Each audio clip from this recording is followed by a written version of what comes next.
Kristaps Porzingis merupakan bintang NBA yang paling malang. Hal ini karena saat Porzingis di draft pada tahun 2015 oleh tim New York Knicks, dia langsung dibu oleh fansnya sendiri.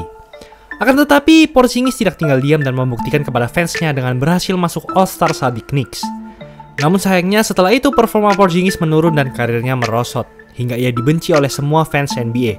Bahkan yang lebih parah lagi, semua orang menyebut Porzingis sebagai ratu drama.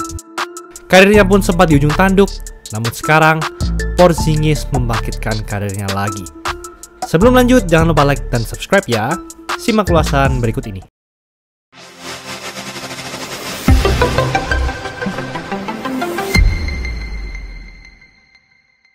Kristaps Porzingis adalah pemain bertinggi 218 cm yang berposisi center.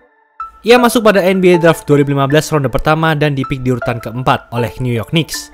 Namun saat itu ia langsung dihina dan dibu oleh fans Knicks.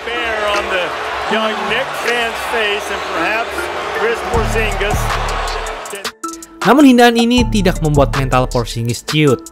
Justru ia membuktikan melalui performa yang terus meningkat dari musim ke musim.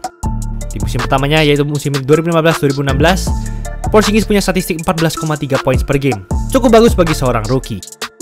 Di musim keduanya yaitu 2016-2017, Porzingis menaikkan statistiknya yaitu menjadi 18,1 points per game. Dan musim 2017-2018 adalah puncak pembuktian Porzingis bersama Knicks. Karena selain punya statistik regular season yang sangat hebat yaitu 22,7 points per game, Porzingis juga terpilih pada NBA All-Star. Dan saat inilah Porzingis dijuluki unicorn karena ia merupakan pemain yang sangat tinggi tapi punya kemampuan menembak, dribble, cepat. Coba lihat ini. Deals into Porzingis. Oh, down he goes, a thunderous dunk. Rejected by Porzingis. Here's Porzingis on the feet. Whoa, way outside. Hits the three. Porzingis. Good swinging the ball. Galloway short. Porzingis again. Dari video ini memang terlihat bahwa Porzingis merupakan pahlawan di tim Knicks. Namun dari semua kehebatannya ini, Porzingis juga memiliki kelemahan saat itu, di mana ia berbadan kurus. Sehingga ketika Porzingis bermain post play, ia sangat mudah untuk dihentikan. Selama 3 tahun membela Knicks, rata-rata field goals-nya adalah 43,7% dan persentase tembakan 3 angkanya sebesar 36,1%. Baik yang mengatai bahwa Porzingis hebat hanya karena tim Knicks adalah tim yang cupu. Ditambah lagi musim ketika ia All-Star adalah tepat ketika Carmelo Anthony, mantan superstar Knicks, pergi ke OKC Thunder.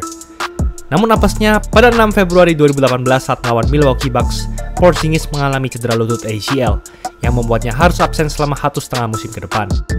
Setelah itu, Porzingis meminta keluar dari Knicks karena ia tidak suka dengan Knicks yang gagal lolos playoff terus-menerus dan tidak ada bintang NBA lain yang membantunya. Ditambah lagi menurut Porzingis tidak ada kejelasan mengenai masa depan Knicks. Bahkan Porzingis sempat mengancam presiden tim Knicks bahwa ia akan kembali ke Eropa jika ia tidak di-trade. Akhirnya pada musim 2019-2020, Porzingis pun di-trade ke tim Mavericks.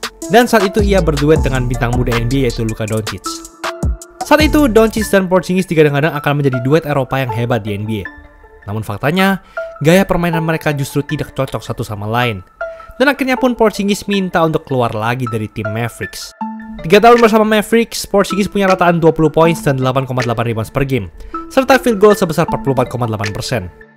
Saat di Mavericks, jika dilihat dari segi field goal, memang mengalami peningkatan jika dibandingkan saat ia masih di Knicks. Namun sebenarnya field goal untuk pemain setinggi itu terbilang biasa aja.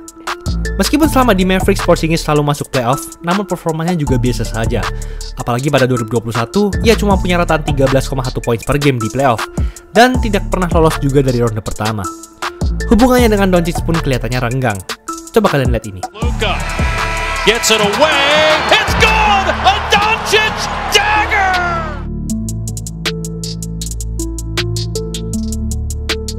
Perhatikan reaksi Porzingis saat Doncic melakukan game winner ini. Biasa aja. Seperti ia merasa iri dengan Doncic yang disebut sebagai pahlawan bagi Mavericks, bukan dirinya. Padahal semua temannya senang. Cedera juga selalu menjadi masalah utama bagi Porzingis. Selama 3 tahun ke belakang, ia selalu absen setengah dari keseluruhan pertandingan di regular season.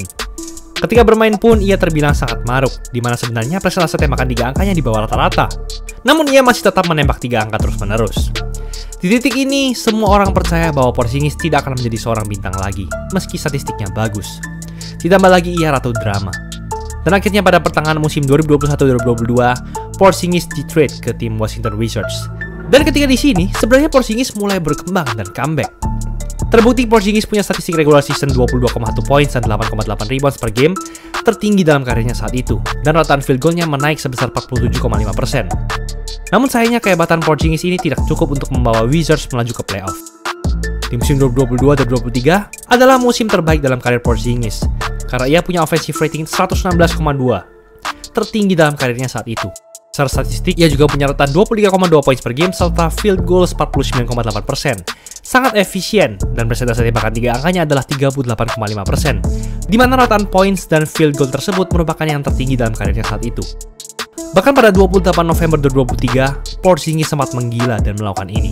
Towns playing the 4, and Rudy Gobert at the 5. Now down low, great feed by Beal. Bradley Beal, that ball is plucked away by Edwards, but leads to Porzingis. Here's Beal, oh, good hesitation move. A nice dump off to Porzingis, using his 7'3" height. Get that man 40! Ia berhasil mencetak 41 poin saat melawan Minnesota Timberwolves, tertinggi dari segi poin dalam karirnya. Porzingis juga sempat mencetakkan 27 poin dan 19 rebound saat melawan Nets. Seharusnya Porzingis bisa saja kembali masuk NBA All-Star, tetapi gara-gara Wizards adalah tim yang cupu, kehebatan Porzingis jadi tidak terlihat jika dibandingkan oleh pemain-pemain di tim yang hebat, sehingga semua orang tidak ada yang peduli dengannya. Pada 23 Juni 2023, Porzingis di-trade ke tim Celtics karena Wizards ingin rebuild dan berfokus kepada bintang-bintang mudanya.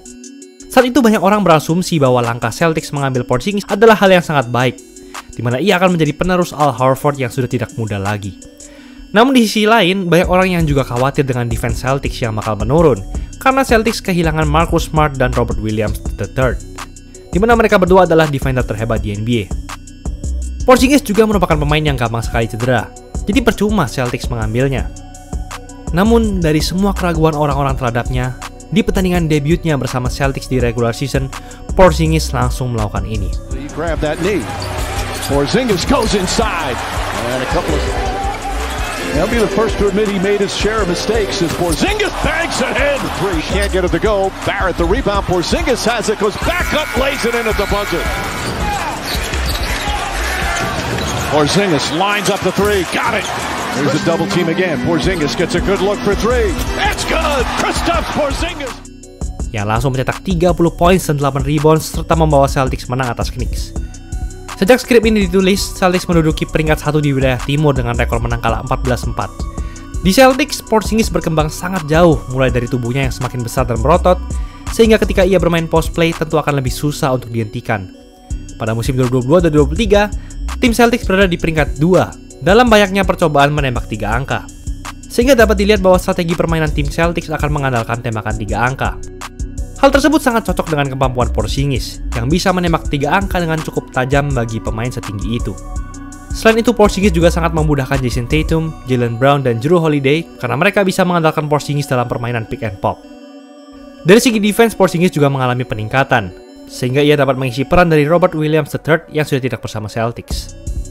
Porzingis juga merupakan center yang cepat dan taktis, sehingga dapat mendefense pemain berposisi apapun, dan dengan postur yang dimiliki Porzingis, sangat mudah untuk memblok setiap lawannya baik dari dalam paint area maupun di luar. Lalu dari segi offense-nya pun, ia juga tetap hebat, di mana offensive rating-nya di angka 116. Di musim ini, Porzingis juga punya net rating tertinggi selama karirnya bersama Celtics. Semakin tinggi net rating, berarti ia semakin hebat offense sekaligus defense. Sejak skrip ini ditulis, Porzingis punya rataan 18,9 points, serta punya field goal 54,7%, tertinggi dalam karirnya, serta field goal tembakan 3 angka sebesar 32,4%. Porzingis juga punya usage rate sebesar 22%. Usage rate adalah seberapa besar pengaruh seorang pemain dalam offense timnya. Sebenarnya, usage rate dari Porzingis terbilang rendah, namun itu bukan berarti Porzingis cupu, karena Porzingis memang harus rajin membagi bola dengan Tatum dan Brown, yang merupakan skorer utama di tim Celtics. Porzingis juga sangat efisien terlihat dari segi field goal dan offensive rating yang sangat tinggi sekali. Artinya, Porzingis jarang menembak bola jika dibandingkan Tatum dan Brown, namun setiap ia menerima bola, ia sering memasukkan bola tersebut. Selain itu, angka plus minusnya di musim ini juga tertinggi dalam karirnya, yaitu 6,9. Hal ini artinya setiap Porzingis main, Celtics justru mencetak 6,9 points. Hal ini juga menunjukkan Porzingis menjadi penyebab utama kenapa Celtics menjadi tim dengan net rating nomor 1 di NBA sekarang, yang artinya offense dan defense Celtics sangat hebat. Porzingis sangat bahagia bersama Celtics, di mana ia sempat berkata, "Aku ingin juara bersama Celtics." Porzingis juga akhirnya telah menemukan peran dan gaya permainan yang paling cocok dengan dirinya sekaligus timnya. Jadi, jika Porzingis benar-benar ingin juara, ia harus menjaga performanya dengan konsisten dan tidak mengalami cedera, karena ia adalah pemain yang sangat penting bagi Celtics. Itulah ulasan mengenai episode kali ini. Kalian bingung mau cari jersey berkualitas tapi nggak mahal di mana?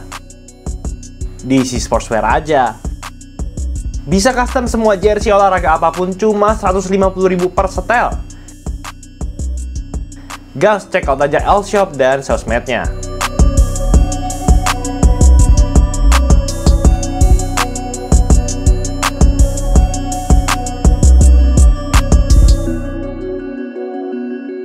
Jangan lupa like, comment, dan subscribe agar channel ini bisa berkembang dan menghasilkan video menarik lainnya. Thanks for watching, I'll see you in the next video.